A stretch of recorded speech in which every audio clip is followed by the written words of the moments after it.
Bem-vindos ao Observatório da Imprensa. Por iniciativa da Unesco, o Mundo Livre comemora hoje o Dia Internacional da Liberdade de Expressão. Criada há 2 décadas, a data, neste ano, vai homenagear as mídias digitais e a sua vitoriosa cruzada contra as ditaduras.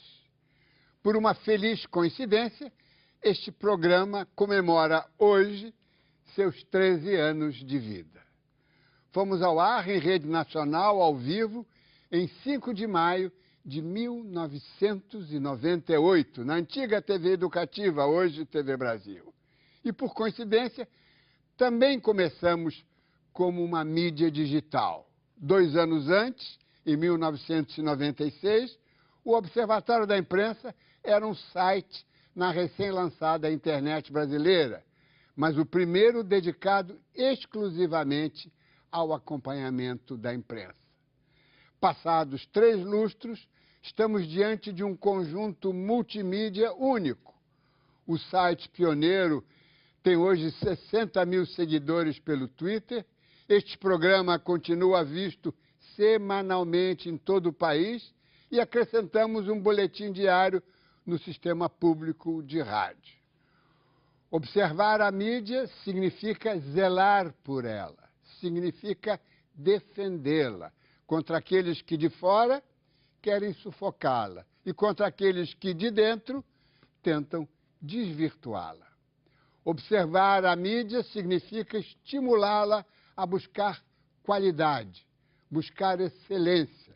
Significa, sobretudo, colocá-la em contato com aqueles aos quais se destina: o telespectador, o ouvinte, o leitor, o cidadão, você. A observação da mídia, como a entendemos, pressupõe um compromisso com uma profissão que existe há cerca de 2000 anos e, por isso, não pode ser ignorada nem diminuída pelo viés político, econômico ou religioso. A mídia digital está chegando a recantos onde até hoje não entrava a luz.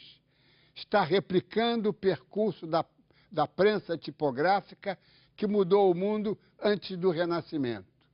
Johannes Gutenberg e Steve Jobs, um na Mogúncia, Alemanha, outro no Vale do Silício, Estados Unidos, com 6 séculos de intervalo, ofereceram à humanidade um admirável acervo de conhecimentos.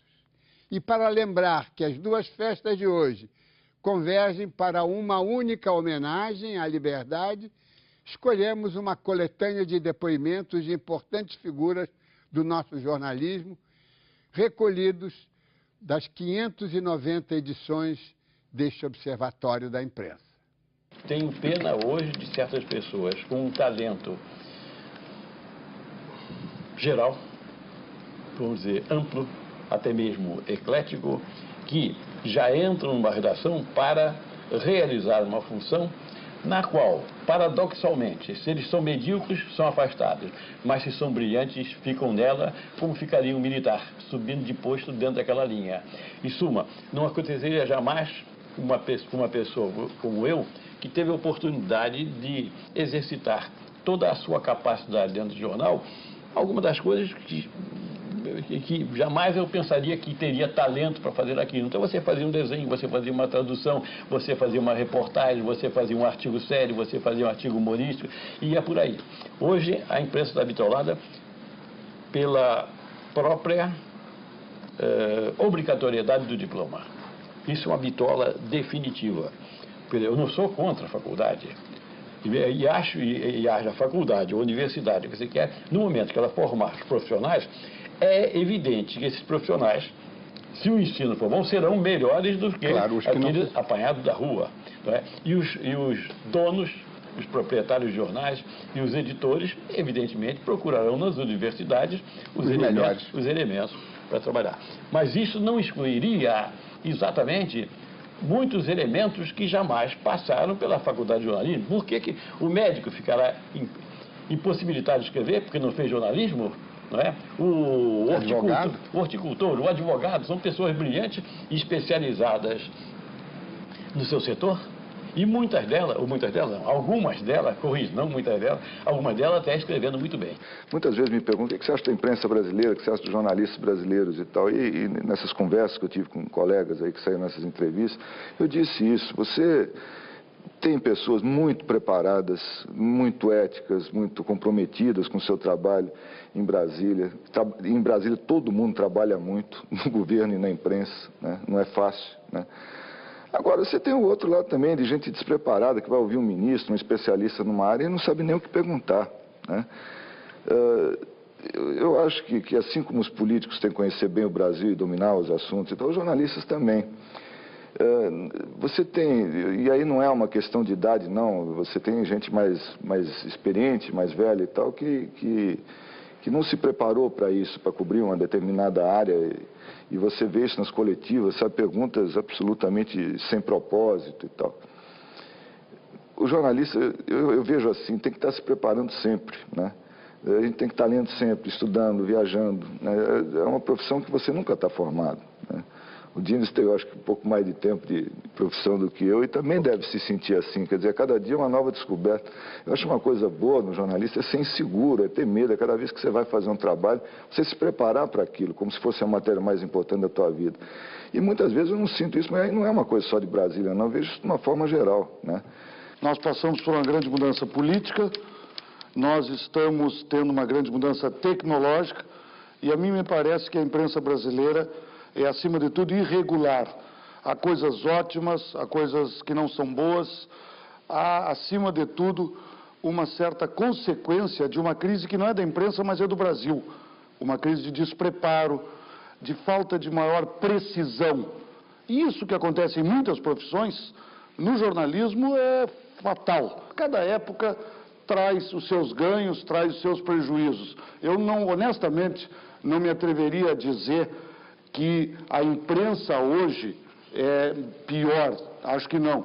Tecnologicamente ela é melhor, operacionalmente ela é melhor, mas ela se ampliou tanto, tem tanto veículo a mais, tem tanto jornalista, tem tanta faculdade, que nós estamos pagando um preço por essa quantidade. E quem está pagando o preço é um cidadão que está recebendo muita informação nascida ou de uma imprecisão por falta de preparo, ou de uma intencional imprecisão decorrente do fato de que as pessoas se põem a olhar a realidade já com pré-julgamento partidário ou de outra ordem.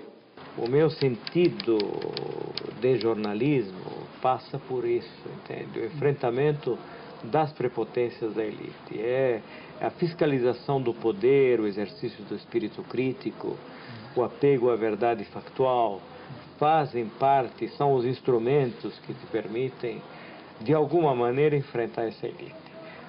Você perde, normalmente, a batalha, entende? Ou então você perde os empregos, por exemplo. A partir de um certo ponto, você tem que inventar os seus empregos, porque essa gente não te dá mais emprego. Mas é isso que torna o jornalismo uma coisa radiosa, útil, né? Uma coisa bonita. Mas, na minha opinião pessoal, não sei se é a sua, você entende mais de jornal do que eu, meu Deus do céu. É o mestre, continua a ser seu aluno, sempre fui. Mas eu tenho a impressão que depois da Segunda Guerra Mundial, aí mudou a influência, porque os jornais antigamente, antes da Segunda Guerra, eram jornais mal feitos. Não havia diagramação. A matéria era jogada lá diabo, compreendeu? Difícil ler, os tipos miúdos, essa coisa toda e tal. Uma influência rara, francesa, compreendeu? Tal. Mas depois da Segunda Guerra, começou a se imitar os grandes jornais americanos. Aí a coisa melhorou, compreendeu? O Washington Post, New York Times, Chicago Tribune.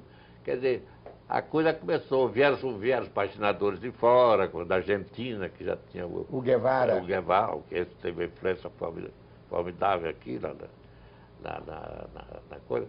Então a coisa o aspecto gráfico melhorou muito. E, consequentemente, o aspecto editorial do coisa, porque o espaço já não podia ser aquele que você quisesse. Compreendeu? Você fazer uma reportagem de 10 laudas, sair as 10 laudas, compreendeu? Agora você tem que se restringir um pouco, compreendeu? Condensar mais o seu pensamento, para caber naquele lugar que o diagramador lhe reservou, compreendeu? Às vezes você pulava, mas não cabe aqui uma coisa dessa portanto. Então o gramador dava um jeito de lhe dar mais 10 linhas ou 20 linhas, mas a coisa então era mais arrumada, compreendeu? Há uma tensão de dois opostos aí. De um lado, a mídia com o poder que passou a ter, e de outro lado, como é o uso desse poder, ou seja, quais são as finalidades éticas do uso desse poder e, terceiro lugar, como ele é exercido na premência do corre-corre do noticiário, tão falado, que é verdadeiro, na superficialidade, às vezes, da apuração e, sobretudo, nesse fenômeno que ultimamente vem sendo muito comum, da união perversa entre a suspeita, a condenação e o linchamento, ou seja, tudo preso numa só coisa. No mesmo momento? No mesmo momento, praticamente, às vezes 48 horas, mas o suficiente para alastrar-se, ou muito mais o linchamento do que o procedimento até chegar ao linchamento. Quer dizer, cabe à mídia linchar? É uma pergunta ética que vai se fazer. Enfim, ao mesmo tempo, tudo isso está se dando num país que se redemocratizou. A mídia foi fator decisivo dessa redemocratização. Em muitos pontos, ela ainda é o escoadouro de verdades que não aparecem. Insatisfações. E muitas vezes até apurações que são importantes, elas vêm no bojo de uma injustiça. Veja como isso aí é paradoxal. Então, deslindar esses fenômenos, trabalhar isso com estudantes, com jornalistas, com professores de comunicação, é cada vez uma tarefa maior, porque a mídia hoje não é uma entidade à parte, aquele quarto poder, que estava ali como uma referência. Ela é, ao meu ver, o primeiro poder. Agora, ela tem uma característica interessante. Eu falo poder, mas ela é a primeira força, ela não é o primeiro poder, porque a mídia tem força... Não é instituída como... Ela tem força, mas não tem poder. Eu que vivo dos dois lados, do lado da mídia e do lado do parlamento, o parlamento, por exemplo, ele tem poder, mas não tem força. Então, esse jogo é um jogo diabólico, que exige um cuidado enorme na avaliação das coisas e, sobretudo, algo que sim deve ser falado, muito preparo.